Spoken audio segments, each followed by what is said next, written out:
Hai Sobat Rebahan, selamat datang di channel hiburan kaum rebahan. Admin akan membacakan kelanjutan sebuah cerita novel yang sangat seru, yang sangat menarik, yang sangat menghibur, yang sangat layak untuk diikuti dari awal hingga akhir. Sebuah cerita novel yang berjudul The Story of Yi Chen. Tetapi sebelum melanjutkannya, pastikan kalian sudah subscribe channel ini dan aktifkan lonceng notifikasinya agar tidak ketinggalan jika admin upload video terbaru. Jika kalian menyukai cerita seperti ini, jangan lupa like, jika berkenan share juga ke teman-teman lainnya agar teman-teman lainnya juga mendapatkan informasi dan hiburan di channel ini. Baik, kita lanjutkan di part ke 602 bertepatan dengan bab ke 3164. Begitu Helena mendengar Yipeng tiba-tiba ingin membawa dirinya ke bandara, dia menatap Yipeng dengan bingung dan bertanya dengan heran. "Pergi ke bandara sekarang? Ada apa?" Yipeng menjelaskan, "Begini, aku memiliki adik sepupu yang terlantar selama 20 tahun. Hari ini pertama kalinya dia kembali ke Yanjing. Aku dan Yi Hao sedang bersiap-siap akan menjemputnya di bandara. Kamu adalah calon kakak iparnya. Jika kamu tidak ada urusan lain, ayo ikut aku untuk menjemputnya."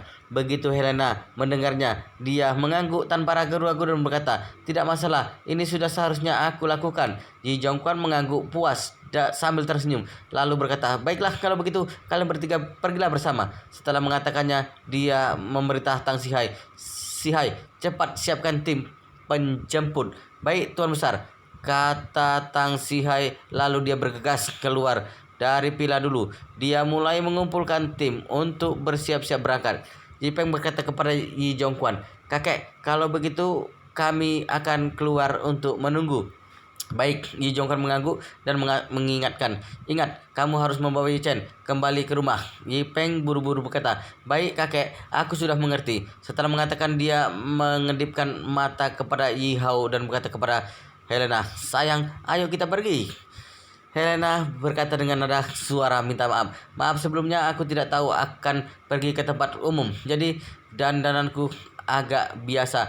Jika aku pergi ke bandara dengan dandanan seperti ini, sungguh tidak memenuhi persyaratan dandanan keluarga kami untuk muncul di depan umum. Mungkin aku harus meminjam kamar mandi untuk berdandan dulu. Mohon tunggu aku beberapa menit lagi." Yipeng mengangguk dengan sangat sopan dan berkata, "Tidak masalah. Kami akan menunggumu di depan pintu. Kita masih ada banyak waktu. Kamu tidak usah terlalu terburu-buru." Helena mengangguk ringan dan segera pergi ke kamar mandi terdekat. Saat ini Yi Hao mengecilkan suaranya untuk bertanya kepada Yipeng dengan heran, Kak Peng, apakah keluarga kerajaan Eropa Utara begitu mementingkan kesempurnaan? Pergi ke tempat umum pun juga harus ada persyaratan dan dandan khusus."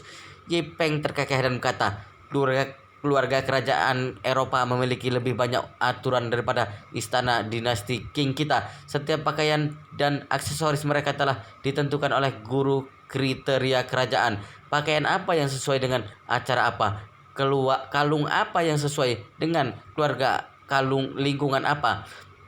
Saking rumitnya hingga sudah bisa dituliskan ke dalam buku, dan bagi yang ketahuan tidak mematuhi aturan akan dihukum di dalam keluarga kerajaan. Yi Hao menghela nafas. Keluarga kerajaan sungguh berbeda, harus memiliki ratusan tahun pendidikan bangsawan baru bisa mendapatkan begitu banyak pengetahuan. Yipeng cemberut dan berkata dengan menghina, "Sejak memasuki zaman modern, keluarga kerajaan di negara-negara kecil itu telah diubah menjadi monarki konstitusional dan kehidupan mereka semakin memburuk. Kekuatan mereka tidak begitu hebat. Semuanya hanya mengandalkan kepentingan akan kesempurnaan. Jika diibaratkan dengan pepatah lama Yanjing kita, itu benar-benar sungguh munafik." Yi Hao tersenyum dan berkata dengan setuju, "Kak Yipeng benar, mereka sungguh munafik." Yipeng buru-buru berkata lagi, "Hei, yang kukatakan adalah sistem tertentu keluarga kerajaan mereka, bukan mengatakan kakak iparmu." Yi Hao segera berkata, Tentu saja, yang aku katakan juga mengenai sistem jelek lama mereka sama sekali tidak ada hubungannya dengan kakak ipar. Yipeng mengangguk lalu berjalan keluar dari villa sambil mengobrol dengan Yi Hao. Kemudian berdiri di depan halaman dan menunggu tim kendaraan berkumpul. Berpikir akan pergi ke bandara untuk menjemput Yi Chen, Yi Peng merasa sangat tidak senang. Dia menggetakkan gigi dan berkata marah, Yi Chen sialan sungguh sangat agung. Yi Chen sialan sungguh sangat agung. Sudah 20 tahun tidak pulang. Begitu pulang malah menyuruh aku pribadi untuk menjemputnya. Dia itu apaan? Apakah dia layak untuk menyuruh aku untuk menjemputnya? Yi Hao juga segera berkata dengan setuju. Ya, Kak Yipeng, aku benar-benar tidak mengerti. Menurutmu apakah kakek sudah pikun? Buat apa kakek begitu mementingkan Yi Chen, bajingan liar yang tumbuh dewasa di luar seperti dia sama sekali tidak mungkin akan memiliki kehidupan yang baik di Yanjing. Jika sampai orang luar tahu kalau keluarga Yi kita telah membawa pulang kerabat dari Jinling yang bahkan bukan menyelesaikan sekolah universitas, mungkin akan ditertawakan orang. Membicarakan hal ini membuat Yi Hao sangat emosi. Lalu kemudian dia berkata dengan marah, lagi pula dulu kakek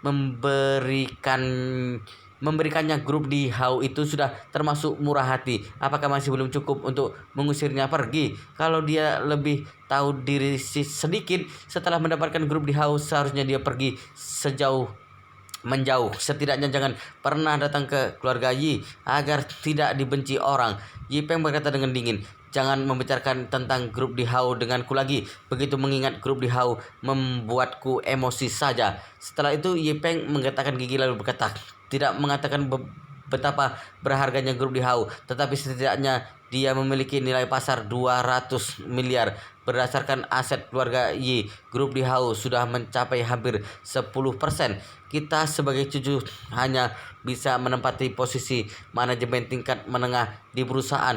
Gaji dan bonus memang cukup besar, tetapi apa hebatnya dalam setahun setiap orang hanya mendapatkan ratusan juta. Kakek tidak pernah memberitahukan kita mengenai nilai pasar perusahaan yang bernilai ratusan miliar. Dia hanya membiarkan kita untuk mengembangkannya dengan sesuka hati. Lalu kenapa dia langsung memberikan grup di Hao kepada Yi Chen?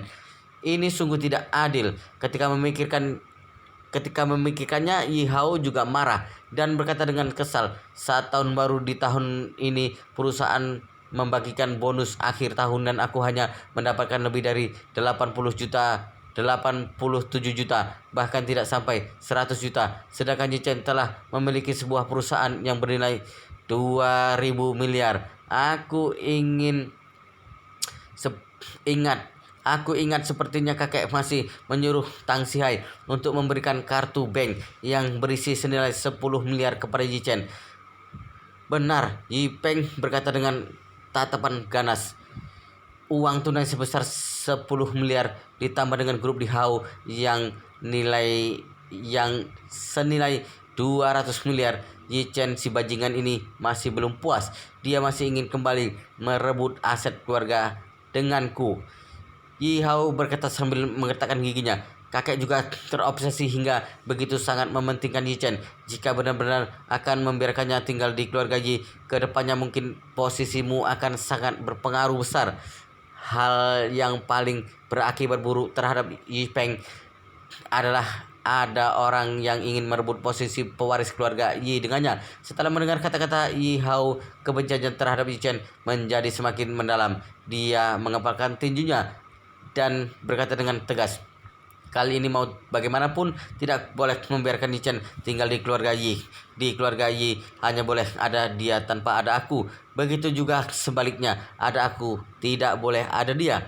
Yi Hao segera bertanya, Kakak Peng, apa rencanamu? Yi Peng berkata dengan dingin, harus tunjukkan kekuatan kepadanya terlebih dahulu agar dia tahu siapa sebenarnya pemilik keluarga Yi. Kemudian cari kesempatan untuk menjelekkan nama baik agar kakek benar-benar kecewa terhadapnya. Yi Hao berkata dengan impulsif, "Baguslah, kalau begitu, asalkan kakek tidak melindunginya lagi, maka dia tidak bisa tinggal di keluarga Yi." Tidak hanya itu, Yi Peng mencibir lalu dia berkata dengan ekspresi masam, "Tunggu saat yang tepat, aku pasti akan mengambil kembali grup Di Hao darinya. Dan juga uang 10 miliar itu, aku akan membuatnya membayar sekaligus ditambah dengan bunga."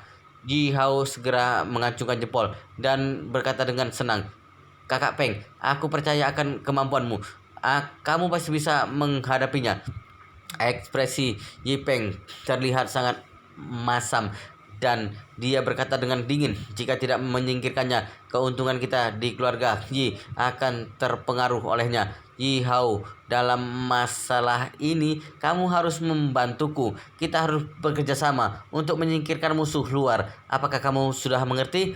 Yi Hao berkata dengan ekspresi yang sangat tegas, Kakak Peng, tenang saja. Aku akan selalu berdiri di sisimu dan melakukan apapun yang kamu perintahkan." "Bagus," Yi Peng mengangguk dan berkata dengan puas. "Kedepannya aku pasti akan memperlakukanmu dengan baik." Saat ini Yi Hao bertanya dengan ekspresi bingung. "Oh ya, Kakak Peng, kamu pergi menjemput Yi Chen sudah termasuk sangat menghargainya. Kenapa kamu harus menyuruh kakak ipar ikut bersama? Bagaimanapun kakak ipar juga putri dari keluarga kerajaan Eropa Utara. Membawanya pergi untuk menjemput si bajingan Yi Chen. Bukankah ini terlalu sangat menghargainya?" Yi Peng mencibir dan berkata, "Aku ingin dia melihat Helena dengan mata kepalanya sendiri, agar dia mengerti perbedaan antara dia dan aku. Gu Yi dari keluarga Gu itu memang cantik, tetapi dalam hal penampilan dan temperamen, dia pasti jauh berbeda dengan Helena." Tentu saja, Yi Hao menghela napas dan berkata, "Tidak usah mengatakan hal lainnya. Sosok kakak ipar saja sudah cukup untuk mengalahkan Gu Yi. Sejujurnya wanita Eropa benar-benar memiliki keunggulan sosok bawaan. Terlebih lagi kaki mereka yang kurus dan panjang, seperti kaki panjangnya kakak ipar terlihat seperti bagian emas." Membicarakan ini, Yi Hao memandang Yi Peng dengan sangat iri dan berkata dengan serius, "Kakak Peng, kedepannya kamu akan memiliki keberuntungan." Yi Peng sangat senang ketika mendengar Yi Hao begitu memuji Helena. Setiap pria sangat bangga terhadap hal ini, melihat tunangannya begitu dipuji oleh Yi Hao. Di dalam hati Yi Peng juga merasakan pencapaian yang sangat tinggi. Helena memang yang terbaik di dunia. Orang kaya seperti Yi Peng yang suka berhubungan dengan wanita, ketika pertama kali bertemu dengan Helena, kedua tangannya segera menyerah dan dia benar-benar terpesona olehnya. Karena inilah Yi Peng ingin membawa Helena untuk menjemput Yi Chen. Dengan begini, ketika Yi Chen tiba di Yanjing, dia akan menyadari di mana perbedaan antara dia dengan dirinya. Tidak lama kemudian, Tang Sihai telah mengatur 8 mobil Rolls-Royce mewah. Di antara mereka ada mobil sedan Pramutamung yang dibuat khusus sebelumnya. Mobil sedan yang panjang ini dibuat khusus oleh keluarga Yi untuk menyesuaikan Rolls-Royce, dan panjang mobil tersebut sekitar 8 meter. Kemudian ruang interiornya terlihat seperti klub malam mini. Di dalamnya tidak hanya ada sofa ekstra panjang dan sistem audio terbaik yang sebanding dengan klub malam, melainkan juga ada bar yang khusus digunakan untuk mencicipi bir. Tepat saat ini Helena juga keluar dari villa. Yi Peng maju selangkah dan berkata dengan sangat bermartabat, "Helena, ayo kita naik mobil panjang yang ada di tengah-tengah ini.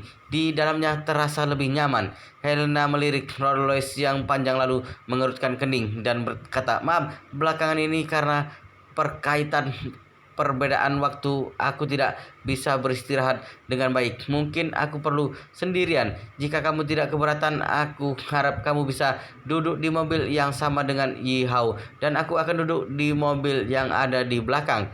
Yipeng tidak menyangka Helena begitu tidak menghargainya. Tidak masalah jika dia tidak mau duduk di mobil yang panjang ini. Setidaknya jangan duduk di sendirian, bukan? Apa salahnya membiarkan dirinya menemaninya duduk di mobil yang sama? Namun Helena sudah mengatakannya dan Yipeng juga tidak bisa menolak. Jadi dia hanya bisa mengantar Helena masuk ke dalam mobil yang berada di belakang terlebih dahulu. Lalu kemudian dia naik ke dalam mobil Rolls Royce yang panjang bersama Yi Hao dengan marah. Tim kendaraan melaju dengan tertib dan stabil menuju ke bandara. Di dalam mobil Rolls Royce yang panjang, Yipeng berkata kepada Yi Hao dengan kesal, "Bukakan sebotol bir anggur merah dan tuangkan segelas untukku." Melihat ekspresi Yipeng yang agak tidak senang, Yi Hao mengambil sebotol bir anggur merah kelas atas dari minibar sambil bertanya dengan hati-hati, "Itu Kakak Peng, apakah kamu tidak merasa kalau sikap calon kakak iparku terlalu dingin?" Yipeng tidak menyangka Yi Hao telah membicarakan isi hatinya. Dia berkata dengan kesal, "Sikap Helena memang agak dingin. Dengar-dengar dalam keluarga kerajaan Eropa Utara biasanya dia juga tidak begitu cerdas. Jadi dia tidak begitu disukai orang sehingga gelar pewaris tahtanya juga dicabut orang." Ji Hao mengangguk dan berkata sambil menghelakan napas. Sebenarnya begini juga bagus. Jika kakak ipar masih menggelar sebagai pewaris tahta, maka dia tidak akan dijodohkan dengan keluarga Yi kita. Kamu juga jangan terlalu terburu-buru. Bagaimanapun terburu-buru tidak akan mendapatkan hasil yang diinginkan. Yipeng mendengus dan berkata dengan marah, "Terburu-buru tidak akan mendapatkan hasil yang diinginkan. Apaan? Itu hanya omong kosong saja. Justru terburu-buru baru akan mendapatkan hasil yang diinginkan. Apakah kamu pernah melihat orang yang mendapatkan hasil yang diinginkan tanpa terburu-buru?" Setelah mengatakannya, dia mendesak dengan tidak sabar. "Mana birnya? Cepat tuangkan untukku." Li Hao buru-buru berkata, "Kakak Peng, kamu masih belum sadar dari mabuk. Bagaimana kalau kamu tunggu sebentar?" Yipeng berkata dengan tidak sabar. "Belum sadar apaan? Jika masih harus menunggu sebentar lagi, sudah tiba di bandara. Cepat tuangkan segelas birnya untukku." "Baiklah, Kak Peng." Yi Hao tidak berani mengabaikannya. Dia segera menuangkan segelas bir anggur merah untuk Yipeng. Yipeng mengambil gelas birnya lalu menyesapnya dan kemudian dia membuka dasi kupu-kupunya. Sepasang matanya yang tajam menatap keluar jendela. Lalu ada sedikit kekesalan di matanya yang sulit diketahui oleh orang. Dia tahu jelas meskipun dia terobsesi dengan penampilan luar serta sosok Helena, namun sebenarnya Helena tidak memiliki perasaan apapun terhadap dirinya. Mereka berdua bisa bersama hanya karena perjodohan untuk mendapatkan keuntungan.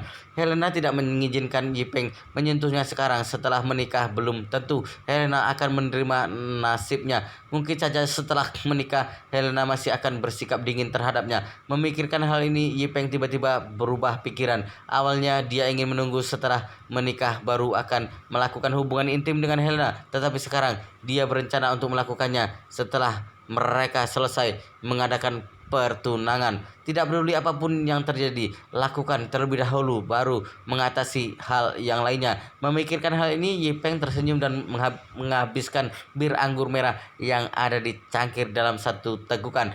Bandara Yanjing. Pesawat yang ditumpangi oleh Yi Chen sudah mulai mendarat. Diikuti getaran badan pesawat, roda pesawat yang akan mendarat telah dibuka di udara. Dan sirip sayap pesawat di kedua sisi juga telah dibuka secara maksimal.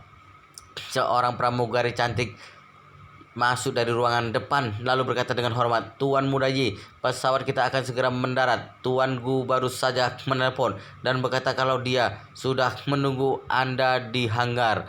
Pramugari ini beserta semua anggota yang ada di kokpit telah diatur oleh Gu Yanjong untuk Yi Chen ketika dia memberikan pesawatnya kepada Yi Chen. Mereka semua tahu identitas Yi Chen, tetapi mereka juga tahu dengan jelas kalau mereka harus merahasiakannya.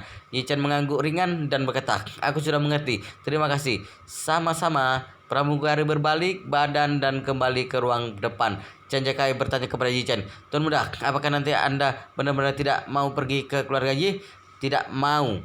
Yi Chen berkata dengan santai, aku sudah berjanji kepada pamanku akan langsung pergi ke keluargaku. Lagi pula aku tidak ingin terlalu banyak berhubungan dengan keluarga Yi. Nanti kamu pergi sendiri ke keluarga Yi, sekaligus memberitahu kepada mereka kalau besok aku baru akan ke sana.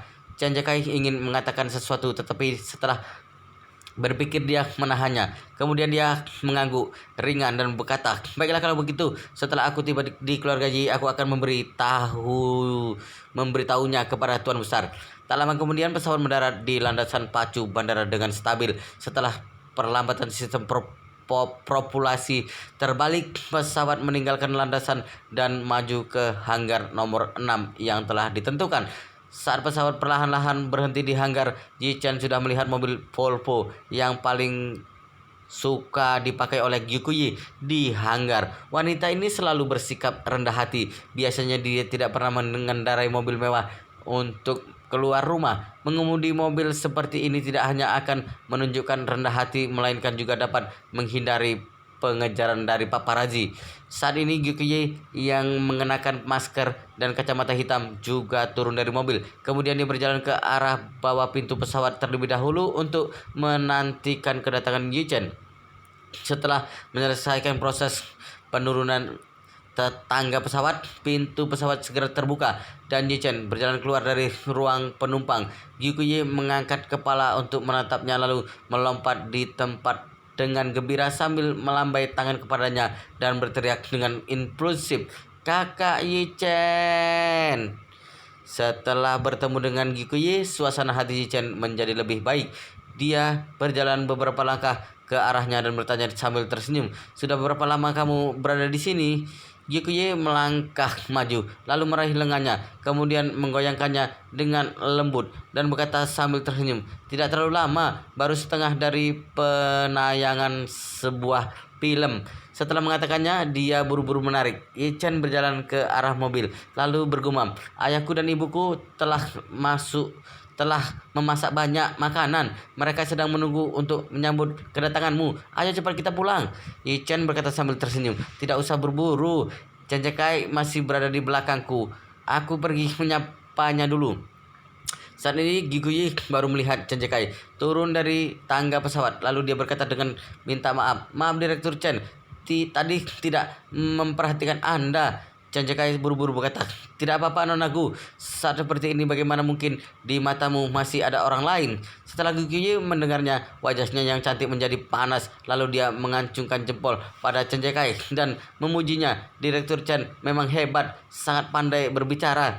Kemudian dia berkata lagi, "Direktur Chen, orang tuaku sedang menunggu kakak Yi Chen di rumah. Kalau begitu kami akan pergi dulu." Chen Jakai mengangguk dan berkata sambil tersenyum, "Nonagu, hati-hati di jalan." Tepat ketika dia baru selesai mengatakannya, 8 Rolls Royce hitam melaju ke hanggar secara berurutan. 8 mobil diparkir menyamping dalam satu barisan. Bagian depan setiap mobil ada grill klasik yang berbentuk tulisan Rolls Royce dan Dewi Terbang yang terbuat dari emas murni. Tak lama kemudian pintu 8 mobil terbuka saat satu demi satu.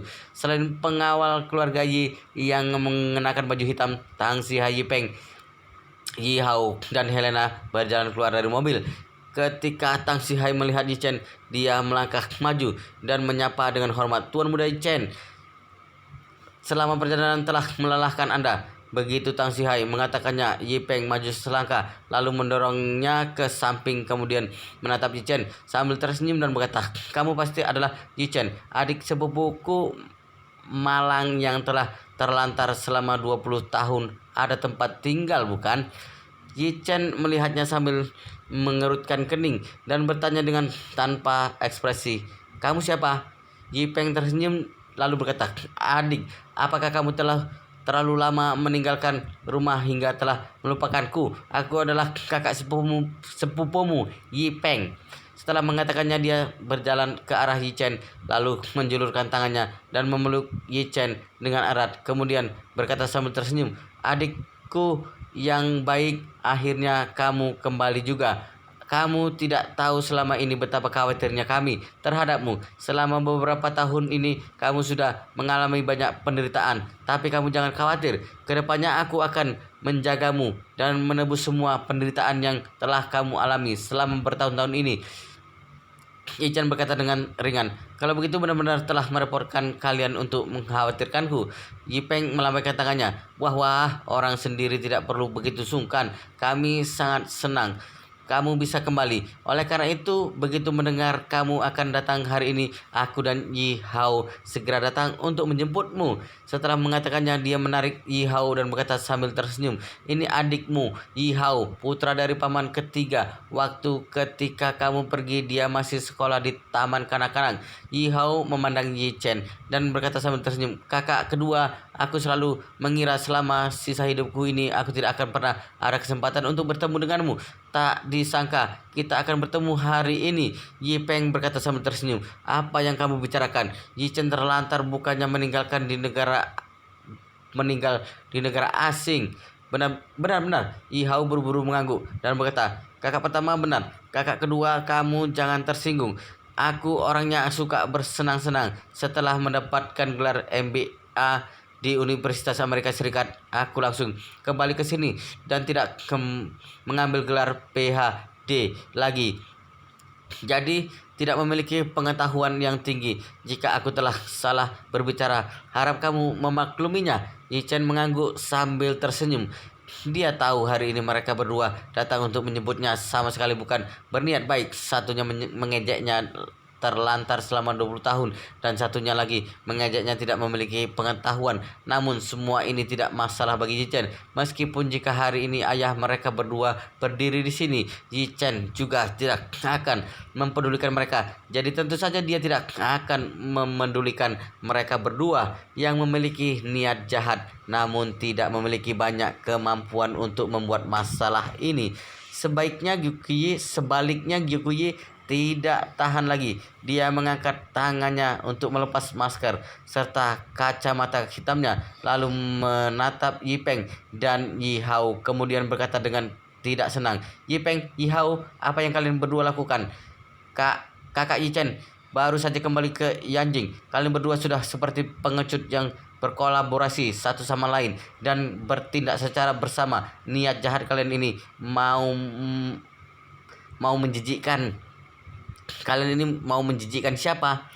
Yi Peng dan Yi Hao baru menyadari ternyata wanita yang berdiri di samping Yi Chen yang menutupi wajahnya dengan masker dan mengenakan kacamata hitam ini adalah Gyukuyi yang sangat populer di seluruh negeri, bahkan di dunia. Ketika Helena yang berdiri di samping melihat Gyukuyi, dia juga terkejut. Meskipun dia tidak termasuk penggemarnya Gyukuyi, tetapi dia pernah mendengar lagunya Gyukuyi dan sangat mengagumi Gyukuyi. Dia merasa dirinya seperti penggemar yang memiliki kesan yang baik terhadap idola. Dan hari ini tiba-tiba bertemu dengan Gyukuyi di sini, tentu saja dia sangat kaget. Ketika Yi Hao melihat Gyukuyi marah karena demi melindungi Yi Chen, dia sangat iri. Awalnya kakak pertamanya yaitu Yi Peng telah mendapatkan seorang putri dari keluarga kerajaan Eropa Utara. Di luar permukaan, Yi Hao juga tidak mengatakan apa-apa. Hanya saja dalam hati dia sangat iri terhadapnya. Namun dia juga sadar diri. Bagaimanapun juga Yi Peng adalah cucu tertua dan dari keluarga Yi. Bisa dikatakan kalau dia adalah orang yang berpengetahuan tinggi dan terampil di antara generasi muda. Dirinya pasti tidak dapat dibandingkan dengannya. Tetapi sekarang melihat artis populer seperti Gyukuyi tidak hanya datang untuk menjemput Yi Chen secara pribadi, melainkan juga berusaha untuk melindungi Yi Chen.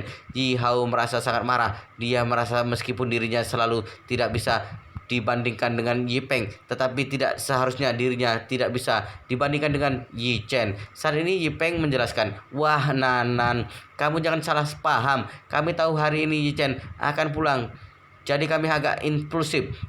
Oleh karena itu kami datang jauh-jauh untuk menjemputnya. Kami tidak bermaksud lain." Gyukuyi tahu kalau dia ingin menipu mereka untuk membela diri, namun dirinya tidak akan membiarkan hal ini terjadi. Jadi dia berkata dengan dingin, "Nanan, apaan? Apakah kamu sudah diperbolehkan untuk memanggil nama Nanan.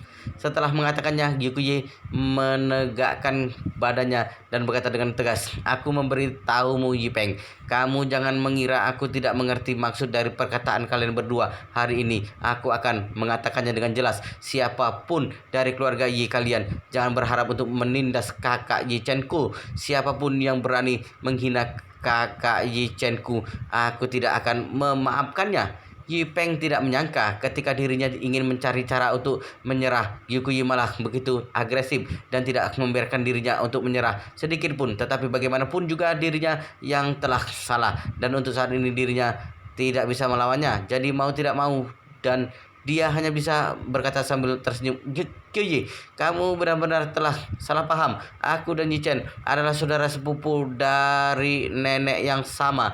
Keluarga lebih penting dari segalanya. Bagaimana mungkin aku akan menindasnya?" Gikuye melingkar tangannya di depan dada dan berkata dengan dingin, "Jangan banyak omong kosong di sini. Jika memungkinkan, aku akan pergi ke keluarga Yi mencari kakek Yi untuk mencari keadilan, memberitahu kepada kakek Yi semua perkataan yang kalian ucapkan dan lihat apa yang akan dikatakannya." Dalam seketika, Yipeng merasa dilema. Dia benar-benar tidak menyangka Gyukuyi akan mempermasalahkan masalah ini dan sekarang dia tidak tahu harus berbuat apa. Saat ini Yichen berkata kepada Gyukuyi, "Sudahlah Nanan, ini hanyalah masalah sepele, tidak usah mempermasalahkannya lagi." Mendengar Yichen berkata demikian, Gyukuyi segera mengangguk patuh dan kemudian berkata kepada Yipeng, "Kali ini aku menuruti perkataan Kak Yichen untuk tidak mempermasalahkannya denganmu, tetapi sebaiknya masalah ini jangan sampai terjadi untuk yang kedua kalinya." Yipeng sangat tidak senang, tidak sangka dia hanya mengejek Yichen. Beberapa kata malah dipermasalahkan oleh wanita yang bermagagu ini dan dimarahi olehnya. Faktor utamanya dirinya sendiri yang salah, jadi dia benar-benar tidak berani melawannya. Dia segera mengubah topik pembicaraan. Dia menunjuk ke Helena yang berada di samping dan berkata sambil tersenyum, "Mari Yichen, aku akan perkenalkannya kepadamu. Ini adalah calon kakak iparmu, putri tertua dari keluarga kerajaan Eropa Utara, Helena Iliad." Setelah mengatakannya, dia buru-buru berkata kepada Helena, "Helena, ini adalah adik sepupuku, Yichen, putra dari paman keduaku." Helena mengangguk kepada Yichen dengan sopan, lalu mengulurkan tangannya dan berkata, "Halo Yichen, aku Helena, senang bertemu denganmu." Yichen juga mengulurkan tangan dengan sopan lalu menjabatnya, kemudian berkata dengan tenang, "Kondisi kesehatanmu tidak terlalu baik. Dalam waktu dekat ini kamu harus lebih berhati-hati." Pertama kali Yichen melihat Helena, dia tidak seperti pria yang lain akan terkejut dengan penampilan wajahnya yang cantik, melainkan dia kaget dengan kulitnya yang terlalu putih. Orang putih memiliki kulit yang cerah itu sangat normal, tetapi kulit putih Helena ini sungguh berlebihan. Warna kulitnya memberikan kesan yang sangat mirip dengan putri peri dalam film The Lord of the Rings. Kulitnya tidak hanya putih, melainkan jauh lebih putih dari orang berkulit putih biasanya. Jadi Yichen lebih memperhatikan kondisi fisiknya. Dalam sekilas dia bisa melihat kalau tubuhnya Helena jauh lebih lemah daripada orang biasa dan kekurangan darah khas dalam waktu yang panjang. Bisa dikatakan kalau kondisinya tidak stabil dan dapat tumbang setiap saat. Saat tadi penjabat tangannya dengan lembut, diam-diam Yichen memeriksa kondisi tubuhnya dengan energi spiritualnya. Pada saat yang sama, dia menyadari penyakitnya yang sebenarnya. Menurut Yichen, jantung, hati, otak, dan artileri pulmonalis Helena memiliki kekurangan bawaan yang sangat jelas. Di satu sisi, dia adalah kelainan jantung di antara ventricle jantung yang menyebabkan peredaran darah besar mengalir kembali ke jantung sehingga meningkatkan beban pada jantung, dan di sisi lainnya karena arteleri pulmonalisnya terlalu sempit hingga menyebabkan keseluruhan fungsi jantung dan paru-parunya jauh lebih buruk dari orang normal. Selain itu, gejalanya disertai dengan hipertrofi ventricle dan perpindahan aorta. Yichen tidak tahu pengobatan orang barat, jadi dia tidak tahu jelas di pengobatan modern penyakit jantungnya ini termasuk penyakit jenis yang mana. Tetapi di bawah persepsi energi spiritual, dia dapat menyimpulkan bahwa kondisi fisik Helena sekarang sangat tidak bagus. Tidak hanya jantungnya yang tidak berfungsi dengan bagus, melainkan tubuhnya juga sangat lemah. Jika terus berkembang seperti ini, kemungkinan hidupnya hanya tinggal beberapa bulan saja. Jika ini masih dalam kondisi stabil, apabila ada faktor eksternal lain yang merugikan atau dia terlalu kelelahan maupun dalam suasana hati yang buruk dan sedih, kemungkinan besar dia akan langsung mati. Helena terkejut dengan kata-kata Yichen barusan. Dia menatap Yichen dengan tidak percaya. Dia benar-benar tidak mengerti bagaimana Yichen bisa tahu kondisi fisiknya tidak baik. Saat ini dia juga sangat panik. Dia takut masalah ini akan diketahui oleh seluruh keluarga Yi. Jadi dia buru-buru berkata kepada Yichen, "Tuan Yi, mungkin salah paham. Kesehatanku baik-baik saja. Hanya saja belakangan ini aku tidak terbiasa mengalami perbedaan waktu." Yichen masih ingin mengatakan sesuatu, namun saat ini Yipeng berkata dengan wajah tidak senang, "Yichen, aku tahu kamu bisa melakukan penipuan ramalan Feng Shui, tetapi kamu jangan bicara omong kosong di depan kakak iparmu." Yichen mengangkat bahunya dan berkata kepada Helena, "Jika kamu merasa jantungmu sakit hingga tidak bisa tertahankan, gigit jari tengah kananmu dengan kuat." Setelah mengatakannya, Yichen mengulurkan tangannya lalu menjepit jari tengah kanan Helena dengan satu tangan. Kemudian tangan satunya lagi mengetuk ujung jarinya Helena dengan ringan dan berkata, "Lihat seperti ini. Ingat, hanya jari ini yang bisa menyelamatkan nyawamu." Tidak ada yang tahu sebenarnya ketika Yichen berbicara dengan mengetuk jari tengah tangan kanan Helena tadi, secara diam-diam dia telah memberikan energi spiritual di ujung jari tengah kanannya Helena. Energi spiritual ini disegel oleh Yichen di ujung jari Helena dengan cerdik. Begitu ditekan dengan kuat, maka akan langsung mengalir ke tubuhnya, dan pada saat kritis itu bisa menyelamatkan nyawanya. 2 hari yang lalu Yichen masih belum memiliki kemampuan yang kuat untuk mengendalikan energi spiritual dengan begitu terampil. Setelah dia meminum pil Peiyuan, energi spiritual di tubuhnya tidak hanya berlipat ganda, bahkan kemampuannya untuk mengendalikan energi spiritual juga telah meningkat pesat. Hanya saja tidak ada yang tahu, barusan Yichen telah meninggalkan jimat penyelamat jiwa untuk Helena. Sebaliknya, Yichen dan Yihao mengira dia sedang berbicara omong kosong.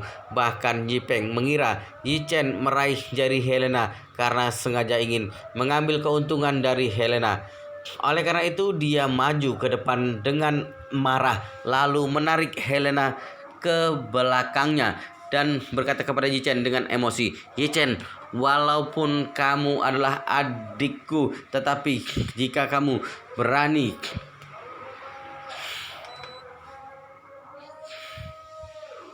memiliki pikiran yang buruk terhadap kakak iparmu, jangan salahkan aku bersikap tidak sungkan terhadapmu." Setelah mengatakannya, dia melihat Gyukuyi dan Tang Sihai, kemudian berkata dengan marah, "Nona Kyuyi, asisten Tang, apa yang dilakukan Yichen barusan aku rasa kalian juga sudah melihatnya.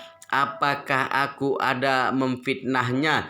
Yipeng bukan orang ceroboh, hanya saja alasan dia berkata demikian karena dia ingin Gyukuyi dan Tang Sihai bisa mendengar perkataannya. Yipeng merasa Yichen barusan memang telah mengambil inisiatif untuk menyentuh jari Helena, dan sekarang dirinya membuat tuduhan palsu terhadapnya. Mau tak mau, dia juga harus menerimanya walaupun dia tidak mau menerimanya. Tang Sihai merasa canggung. Dia juga tidak tahu kenapa Yichen melakukan ini. Namun Gyukuyi berkata dengan tegas, "Yipeng, kamu jangan tidak tahu berbaik hati. Kamu sama sekali tidak tahu kemampuan kakak Yichenku, karena dia telah memberitahu kepada Nona Helena agar dia saat kritis harus menggigit jari tengah tangan kanannya. Maka itu pasti ada alasannya." "Ada alasan apaan?"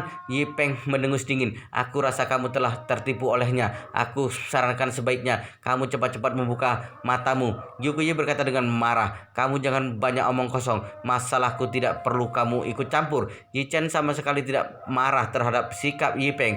Dia hanya berkata dengan ringan, "Sudahlah, kalian jangan berteriak tidak masuk akal di sini. Aku sudah mengatakan yang seharusnya aku katakan. Terserah kamu mau bagaimana memikirkannya. Kalau tidak ada urusan lain, aku akan pergi dulu. Yipeng berteriak dengan kuat. Berhenti, berhenti kamu. Masalah ini kamu masih belum memberikanku penjelasan yang masuk akal. Yi Chen tersenyum dan mengabaikannya. Sebaliknya dia memandang Helena lalu bertanya kepadanya, Nona Helena, apakah menurutmu aku masih perlu menjelaskannya secara detail?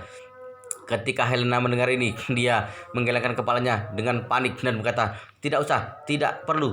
Setelah mengatakannya, dia menoleh untuk melihat Yipeng dan berkata dengan tegas, aku percaya Yi Chen memiliki niat baik dan dia tidak seperti yang kamu pikirkan.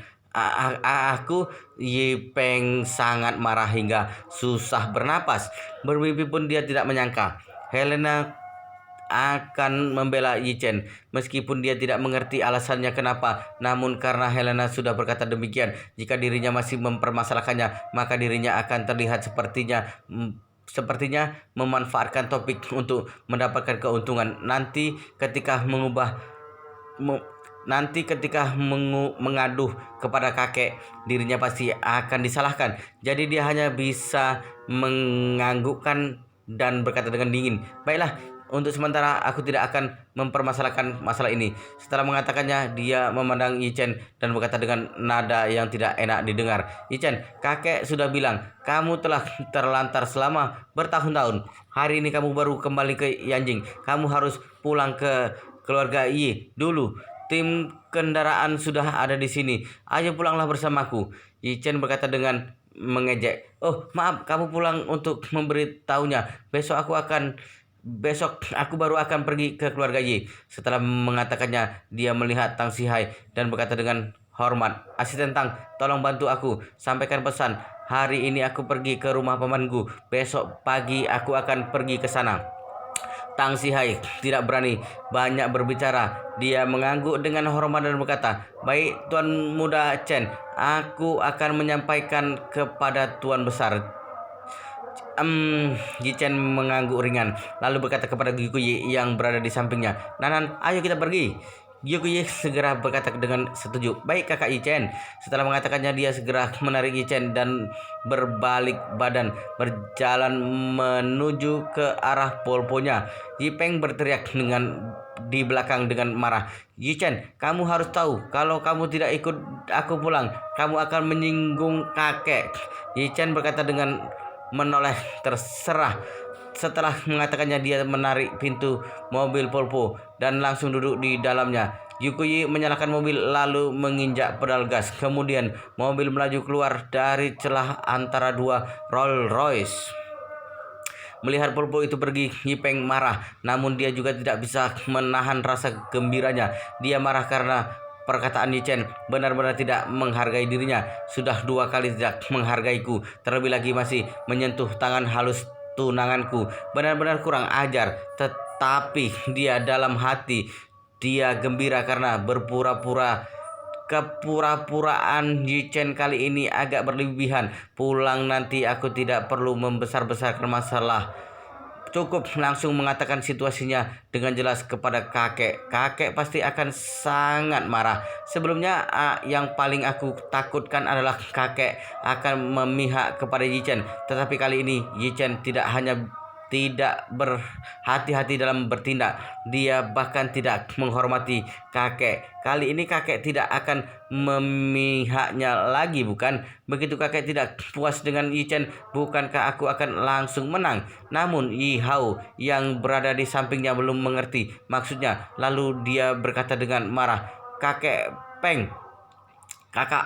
Kakak Peng, Yi Chen benar-benar sangat arogan. Dia bahkan tidak menghargaimu. Yi Peng mencibir dan berkata, orang desa yang tidak berpengetahuan dan berpendidikan. Karena dia begitu suka berpura-pura, maka biarkan saja. Setelah itu dia melambaikan tangannya dan berkata, ayo kita pulang. Kakek masih menunggu kita. Yi Hao mengangguk, lalu meludah dan berkata dengan marah, sialan, kenapa aku bisa punya kerabat seperti ini? Sungguh sial. Yipeng menoleh untuk memandang Helena. Melihatnya lesu, dia segera bertanya dengan lembut, "Helena, apakah kamu baik-baik saja?" Helena termenung. Mendengar Yipeng berbicara, dia baru tersadar kembali dan buru-buru melambaikan tangannya sambil berkata, "Aku baik-baik saja. Hanya saja aku merasa lelah. Tolong antar aku kembali ke hotel." Yipeng langsung bertanya, "Ini sudah hampir siang. Sebelum kembali ke hotel kamu juga harus makan dulu. Bagaimana kalau pergi ke rumahku makan?" "Tidak usah," Helena berkata lagi. "Maaf, aku memang sedang tidak enak badan. Aku ingin kembali ke hotel untuk beristirahat." Melihatnya seperti ini, Yipeng juga menahannya lagi. Yipeng juga tidak menahannya lagi, melainkan dia berkata dengan bermartabat, "Baik, kalau begitu aku akan mengantarmu kembali ke hotel dan kamu beristirahatlah dengan baik. Kalau sore kamu sudah merasa agak membaik, aku akan menemanimu keluar untuk berjalan-jalan." "Baik." Setelah Helena menjawabnya, dia langsung masuk ke dalam mobil yang telah tiba di depannya. Yipeng merasa tidak senang, tetapi dia tidak banyak berbicara. Dia dan Yi Hao kembali masuk ke dalam mobil Rolls Royce yang panjang. Dalam perjalanan meninggalkan bandara, Helena duduk sendirian di barisan belakang Rolls Royce dengan termenung. Saat ini bayangannya yang ada dalam pikirannya adalah pengalaman hidupnya yang tidak baik. Meskipun Helena berasal dari keluarga kerajaan, tetapi dia bernasib buruk. Neneknya adalah ratu negara Eropa Utara dan ayahnya yang awalnya telah ditetapkan sebagai putra mahkota sejak kecil meninggal pada usia 40 tahun karena masalah jantung bawaan lahir. Dalam keluarga Helena, orang yang menderita penyakit jantung bawaan lahir sangat relatif umum. Hanya saja setiap orang akan memiliki keadaan prioritas yang berbeda, terutama karena dalam beberapa ratus tahun yang lalu perkawinan antara kerabat dekat telah menjadi hal biasa di keluarga kerajaan Eropa. Oleh karena itu terjadinya banyak kelainan genetik pada gen, termasuk penyakit hemofilia yang terkenal, beserta berbagai penyakit bawaan lainnya. Sejak usia muda, ayah Helena sudah tahu kalau kesehatannya tidak baik. Dia juga tahu kalau ibunya sedang berada di masa jaya dan dirinya belum tentu bisa bertahan hidup untuk mewarisi tahta. Jadi dia selalu menggantungkan harapannya pada anak-anaknya. Namun hal yang membuatnya putus asa adalah saat Helena lahir sudah mengalami kelainan jantung bawaan yang bahkan lebih serius daripada dirinya sendiri. Penyakit Helena adalah penyakit jantung bawaan.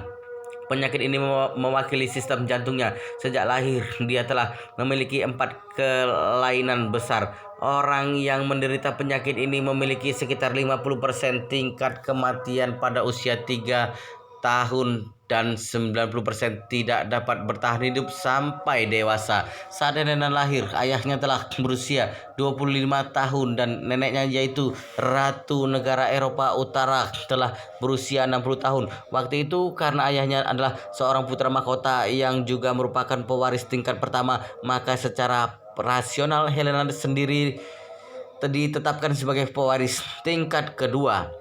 Kemudian ayahnya Helena menyadari penyakit bawaan Helena, tetapi demi agar suatu hari nanti Helena bisa mewarisi tahta, dia tidak memberitahu hal ini kepada keluarga kerajaan, melainkan dia secara pribadi mencarikan dokter terbaik dan menggunakan metode yang terbaik untuk Helena agar Helena bisa hidup lebih lama. Ayah Helena berpikir meskipun peluang Helena untuk mewarisi tahta sangat tipis, tetapi asalkan menyembunyikan penyakit kelainan bawaan Helena dan melakukan segala cara agar memungkinkan Helena bisa hidup sampai usia 25 tahun, maka sebelum mati Helena akan memiliki kesempatan untuk mewarisi tahta. Karena usia ayah Helena berbeda 30 tahun dengan nenek Helena, tetapi usia Helena berbeda 60 tahun dari neneknya. Dalam keadaan normal, kedudukan ratu saat ini akan bertahan sampai sekitar pada usia 80-an tahun. Jika Helena bisa hidup sampai usia 25 tahun, jadi neneknya akan berusia 85 tahun. Selama Helena dapat bertahan sampai neneknya meninggal, maka dia akan berhasil naik tahta. Sebagai anggota keluarga kerajaan, satu-satunya puncak kehidupan adalah mewarisi tahta. Oleh karena itu, menurut ayahnya, selama Helena berhasil naik tahta, walaupun hanya akan menjadi ratu selama setahun atau bahkan sebulan, hidupnya sudah termasuk sempurna. Dalam 10 tahun yang lalu, kondisi fisik Helena telah disembunyikan dengan sangat baik. Tetapi ketika ayah Helena meninggal, Helena tiba-tiba mengalami serangan jantung di pemakaman karena terlalu sedih berlebihan, dan kemudian setelah dibawa ke rumah sakit untuk perawatan darurat baru melewati masa kritis. Nenek Helena yang juga merupakan ratu negara Eropa Utara saat ini begitu menyadari dirinya telah ditipu. Dia menarik kembali ahli waris Helena tanpa ragu-ragu dan mengalihkannya ke putri paman Helena, yaitu adik sepupu Helena, sebagai pewaris tingkat pertama. Sedangkan Helena yang kehilangan perlindungan ayah beserta kualifikasi ahli waris langsung terkucilkan oleh keluarga kerajaan. Walaupun menderita penyakit serius, Helena tetap tidak bisa lepas dari nasib bertukarnya keuntungan untuk keluarga kerajaan. Dia terpaksa menikah dengan anggota keluarga Yi. Meskipun para dokter keluarga kerajaan telah memastikan kalau dia hanya akan bisa bertahan hidup paling lama sekitar 3 hingga 5 tahun, keluarga kerajaan juga tidak memberikannya kebebasan. Bagi keluarga kerajaan, waktu selama 3 hingga 5 tahun itu sudah cukup. Mereka berencana memanfaatkan waktu 3 hingga 5 tahun ini dengan baik untuk berusaha mendapatkan beberapa sumber daya dan dukungan keuangan dari keluarga Yi.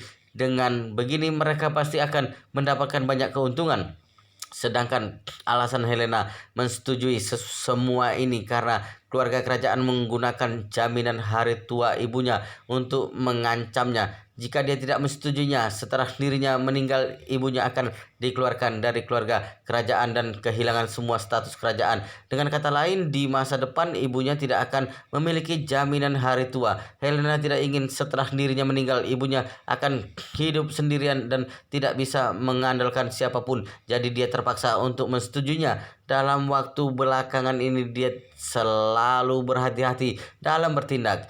Di suatu sisi dia takut keluarga Yi akan mengetahui kondisi kesehatan, dan di sisi lain dia juga khawatir setelah dirinya menikah dengan Yi Peng tanpa memiliki perasaan cinta, mungkin hanya akan mempercepat kematiannya sendiri. Jika hal ini terjadi, maka sebelum meninggal pun dirinya tidak akan memiliki kesempatan untuk menghabiskan waktu bersama dengan ibunya. Memikirkan hal ini, Helena tidak bisa menahan air matanya. Ketika berada di negara asing sendirian, perasaan yang dikendalikan oleh takdir hingga tidak mampu melawan dan bertentangan dengan keinginan sendiri ini sungguh sangat menyakitkan. Pada saat yang sama, dia teringat akan Yi Chen. Dia bergumam di dalam hati, apakah Yi Chen benar-benar telah mengetahui penyakitku? Ada yang mengatakan pengobatan Tiongkok harus menggunakan metode dilihat, dicium, ditanya, dan dipotong. Intinya hanya dengan melihat sudah bisa mengetahui kondisi fisik seseorang. Jangan-jangan apakah dia adalah seorang ahli pengobatan Tiongkok? Memikirkan hal ini, Helena hanya bisa menghela napas dan berpikir, apa gunanya jika dia ahli pengobatan Tiongkok? Meskipun dia tahu penyakitku, dia juga tidak mungkin bisa menyembuhkannya. Penyakitku sudah didiagnosis sejak lahir dan sudah berlalu lebih dari 20 tahun. Para dokter di seluruh dunia telah mengetahui penyakit apa yang diderita ini, yang kuderita ini, tetapi tidak ada yang bisa menyembuhkannya.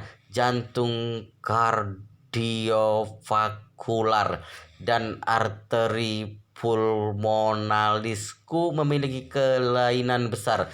Bahkan transplantasi jantung pun tidak dapat menyembuhkannya. Wow, luar biasa sekali guys, ceritanya sangat seru, sangat menarik, sangat menghibur, sangat membuat kita penasaran jika tidak mengetahui cerita kelanjutannya. Tetapi sepertinya di bab ini sampai di sini dulu, dan kita akan lanjutkan di bab berikutnya di video selanjutnya. Pastikan kalian sudah subscribe channel ini dan aktifkan lonceng notifikasinya agar tidak ketinggalan jika admin upload video terbaru. Jika kalian menyukai cerita seperti ini, jangan lupa like, jika berkenan share juga ke teman-teman lainnya agar teman-teman lainnya juga mendapatkan informasi dan hiburan di channel ini. Baik, kita lanjutkan di bab berikutnya di video selanjutnya.